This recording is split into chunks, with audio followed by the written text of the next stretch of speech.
You are listening to Meet the Thriller Author, the podcast where I interview writers of mysteries, thrillers, and suspense books. I'm your host, Alan Peterson, and this is episode number 71. In this episode of the podcast, I'm going to be interviewing New York Times bestselling author Bob Mayer. Bob is a graduate of West Point and a former Green Beret who has now published over 75 books and has sold over 5 million copies of his books. He's the author of several best-selling series, including the Green Berets and Area 51. I'm going to be talking to Bob about his writing process, the publishing world, and a whole bunch more. So stay tuned in a moment for my interview with Bob Mayer. Before I get to the podcast, I want to tell you about Masterclass. James Patterson has a course available on the Masterclass website, which I have taken, and it is pretty amazing. So I want to tell you about that. If you're not familiar with Masterclass, they provide online classes taught by some incredible teachers. You can learn writing from Malcolm Gladwell. You can learn filmmaking from Martin Scorsese, directing from Ron Howard. Judd Apatow teaches comedy. Stephen Curry teaches basketball, and on and on. Gordon Ramsay can teach you how to cook, so it's pretty amazing. But the one I really wanted to get your attention to is James Patterson. I took that masterclass. You get the 22 lessons over 3 hours of video where James covers everything from starting your outline to getting published. There's also class workbooks, and my favorite part of the masterclass was you actually get to download his outline for his best-selling novel Honeymoon. So I downloaded the outline, I bought the novel, and I compared the two, and that in itself was an amazing lesson from James Patterson himself. You can his real outline that he used to publish that book. So it's pretty amazing. So go to thrillermovies.com/masterclass, learn all about it. And full disclosure, that is an affiliate link of mine. So if you go to Masterclass and sign up through that link, it's a great way to support this podcast, and I appreciate it. Hey everybody, this is Alan with Meet the Thriller Author, and for this episode of the podcast, I have Bob Mayer on Skype. I'm really excited to talk to Bob about his books and his writing. Bob, how are you doing today? I'm doing good. Thanks for having me. Oh, you're welcome. Thank you so much for agreeing to be on the podcast. For our listeners who might not be familiar with your work, can you tell us a little bit about your background and your writing? Very briefly, my background was I was in the military a number of years, serving in the infantry and special forces. And I've been writing for about 30 years now. I've got 75 books out, a mixture of things, military thrillers, but also sort of science fiction books. I've written in quite a few genres. I was looking at your website, and I counted like 10 or 11 series, plus you co-author some books and nonfiction. So very prolific. I sort of write what interests me at the time. Yeah, and then I've read your Green Beret series, and I've also read a couple of your Area 51 books. Do you have any preference in the genres that you write? Not really. I've enjoyed them all, but I'm heading back towards writing more type thriller books, getting away from the science fiction other than maintaining the Area 51 series. I would imagine that being a former Green Beret, that must have come in obviously very handy for your Green Beret series. Are you is that a series that you're going to be continuing, or are you going to be working on some new stuff? I'm working on something new, more of I'm going for more of a high concept type book. And so what's your latest book out now? I just had Area 51, The Invasion, come out last month. I did 2 Area 51 books, picking up the original series 10 years later. So that was an interesting experience, but I think enough time had passed that it was clear in my mind what I wanted to do.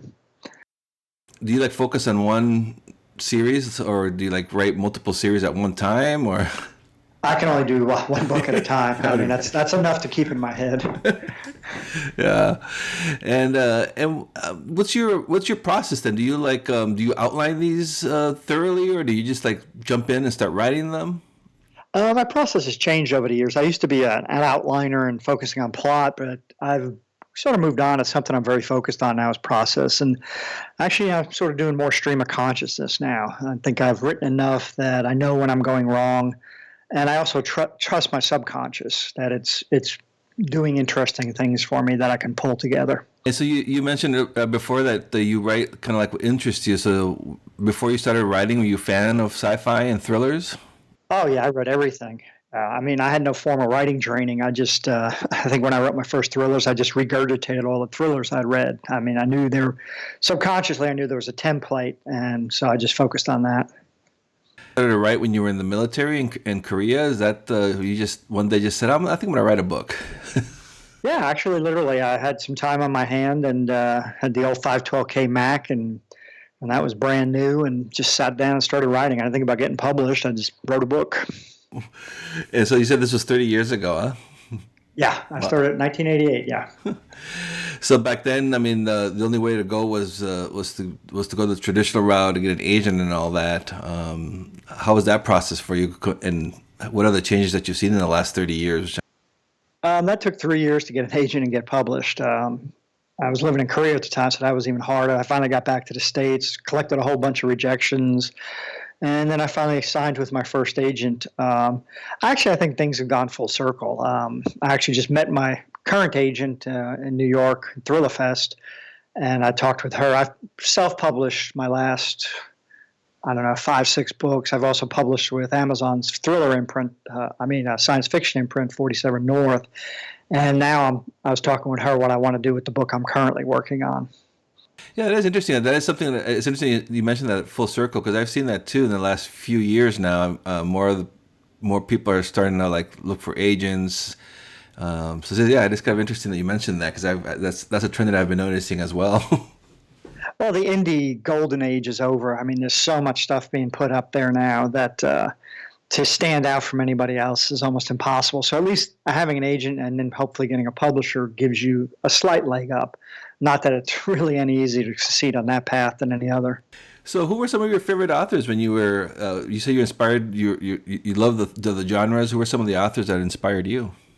Oh, there's a bunch of authors. I like reading authors that are better than I am, but I remember Alistair MacLean was always a classic. I love reading Dennis Lehane or what'd you call it? Lonesome Dove, Larry McMurtry. Love those books. But I also read Tolkien. I read all the old science fiction classics, Asimov, Clarke. I just pretty much read everything. And when you start getting the idea that you might want to be writing a new series or something like that, what do you like get ideas from like the news, or they just sort of like from your everyday life, and you start thinking about, oh, this would be an interesting story, or how does that work? My ideas come from everywhere. I just see or hear something interesting. I can remember the moment of conception of every book I've written. For a long time, I think it was more intellectual, but this book I'm currently working on now, it's more of an emotional thing. I'm trying to write a little bit differently, and I think that's important. And you've also written a lot of nonfiction books, like survival type books, and then books for writers, which is kind of how I first found you as well. I've always liked your advice for writers. Is there like a big difference in writing a fiction versus a nonfiction, or is the approach sort of similar? Or? Actually, they're very different. I find that nonfiction is easier to write but harder to organize, and fiction is easy to organize because you're the god, but harder to write. And I basically write the nonfiction books because one of the things I learned in Special Forces was what we called SOPs, Standing Operating Procedures. And I always wanted to write one for whatever job I was in, and I found that there really wasn't an SOP for authors. And then I looked at survival books, and I realized they were either for hardcore preppers or nobody. And there really wasn't a book out there for someone who had no background in survival and just wanted to do basic preparation and know the key things they need to know. And what do you use to write software-wise? Do you write in like on Word, or do you use like one of the software writing applications out there? I've tried using those, but I can't read. I'm too lazy to read instructions, so I use Word, and then I like Excel. I use Excel spreadsheets for my what I call a story grid, where I keep track of my story. Can you tell us a little bit about your latest book? You said it was in the Area 51 series. Area 51 Invasion is the 11th book in that series, and essentially it was kind of interesting because I essentially wiped out the planet pretty much. I had the aliens come and show up, and I've always felt if they do come and show up, they pretty much have us outgunned. But it was interesting sitting down and trying to figure out how they would do it and what their goal was. And I came up with something that was intriguing for me. It turned out a lot differently than I thought it was going to be, in that it wasn't the classic, ray guns and all the rest of that stuff. It was more a biological invasion.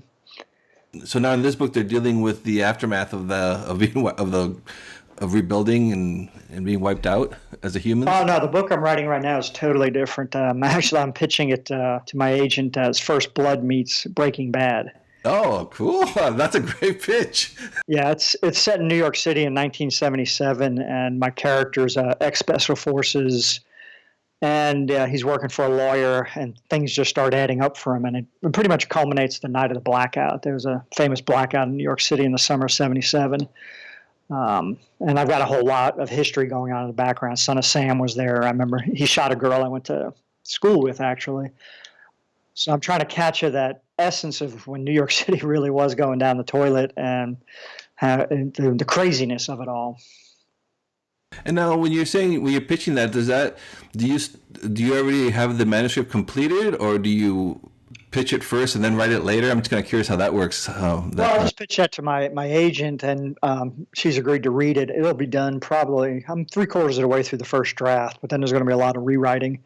So she'll probably have it in September or so, and I kind of wanted to give her a heads up it was coming and what I wanted her to do with it if she felt it was marketable. And when you're writing, when you're actively writing a story like you're doing now, do you have specific goals like word count or page count? I'd like to do that, and I hear writers say that all the time, and I'm not sure they're telling the truth. I mean, I do keep count of my word count, but like some days I try to do a minimum of 1,000 words a day. Like today I'm up to almost 5,000 just because I'm doing flashback scenes and I've already knew what was kind of going in them. I write in surges. As a matter of fact, I just finished writing those flashback scenes, and now I've started right back at the beginning because I have to now make sure what do I got? Almost 70,000 words flows if those scenes make sense. So I have to start over quite a number of times to get to the end. And then do you when you get to the end, do you just then go in and read the manuscript and then start working on the second draft right away? Yeah, I do a printout. I do a printout probably every 25,000 words and put it in a binder because it looks differently on the printed page and you can edit differently like that.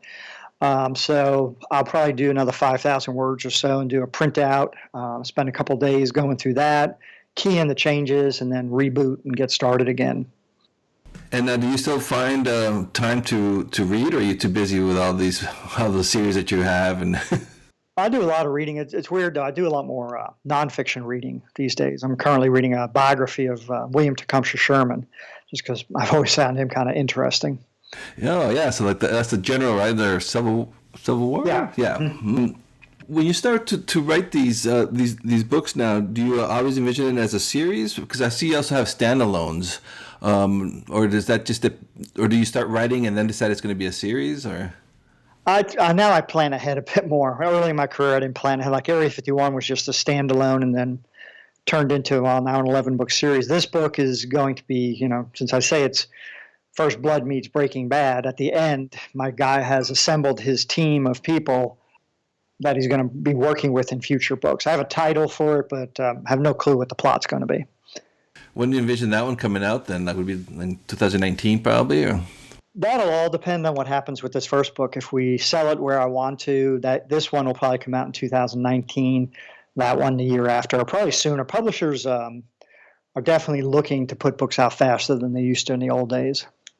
Yeah, so that's probably something from the whole self-publishing revolution early on, right? Because now it seems like that's so much pressure to publish multiple titles every year now. Yeah, it's the ebook thing that the reason in the old days was because they didn't know how a book did for at least 6 months. And nowadays you get instant feedback on sales. I mean, by the second. And so you worked. You said you'd worked with the Amazon's 47. Was it 47 North? Yeah. Mm-hmm. What was your experience with that? I always hear Amazon as their publishing companies are pretty good companies to work with. Yeah, I enjoyed working with them, and actually, that's my plan for this book. I met people from Thomas and Mercer at Thriller Fest, and I told my agent she's placed a couple of very successful authors with them, and everybody wants to be in on them right now. And I told her, I'd like to get a shot at that. If it works, fine. If it doesn't, I can always fall back on self-publishing, or if she has something else someplace else she thinks she can place it. And how was Thriller Fest? I interviewed somebody last week who was out there, and it just seems like it's a fantastic conference. I've never been to one, but it just sounds like it's amazing.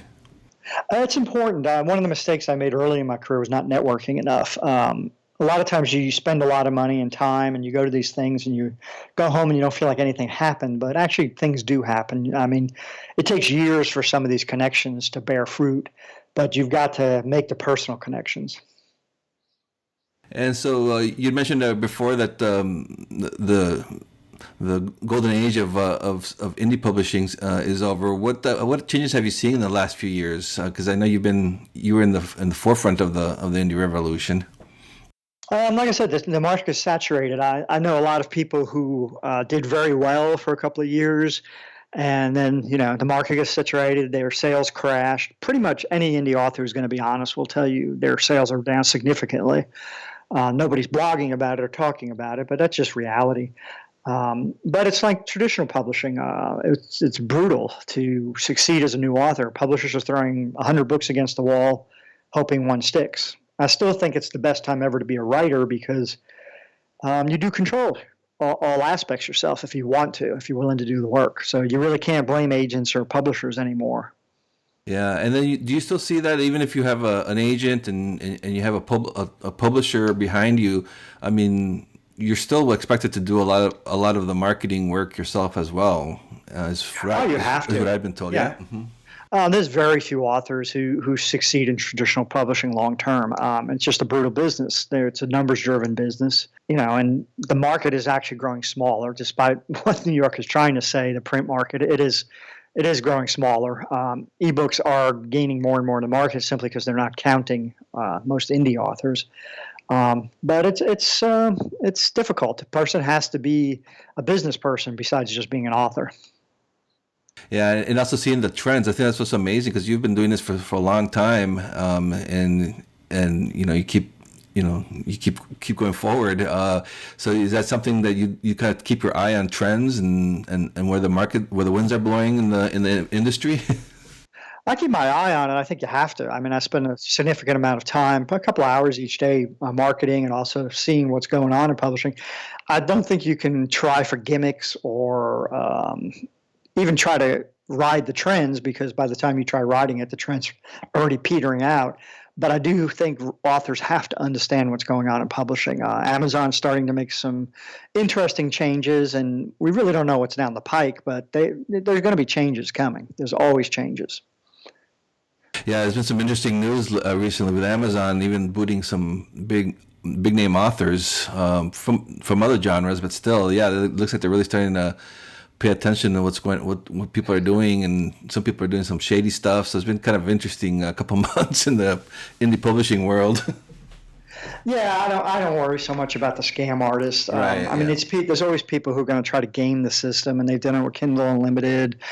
They've done it with all sorts of things, and Amazon deals with it when they get around to it. I think they're pretty responsive. Mm-hmm.